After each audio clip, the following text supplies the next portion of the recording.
दोस्तों, क्या आप जानना चाहते हैं चेहरे के काले तिल कैसे ख़त्म किया जाए? अक्सर ख़वातीन के चेहरे पे बहुत ज़्यादा तिल होते हैं।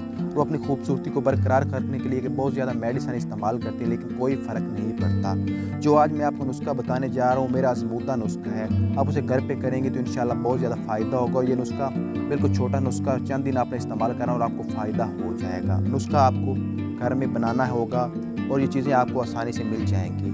आपने एलोवेरा जेल लेना है, अगर हो सके तो ताज़ा एलोवेरा ले लेना है और एक खाने का चम्मच जेल निकाल लेना है, उससे गूदा निकाल लेना है।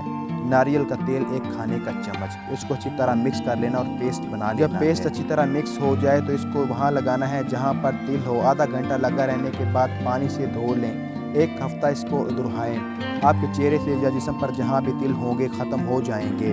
मर्द हज़रात भी इसको इस्तेमाल कर सकते हैं, इसका कोई नुकसान नहीं। उम्मीद करता हूँ वीडियो आपको अच्छी लगी होगी। वीडियो अच्छी लगे तो वीडियो को लाइक कीजिए, चैनल पर न्यू है तो चैनल को सब्सक्राइब कीजिएगा।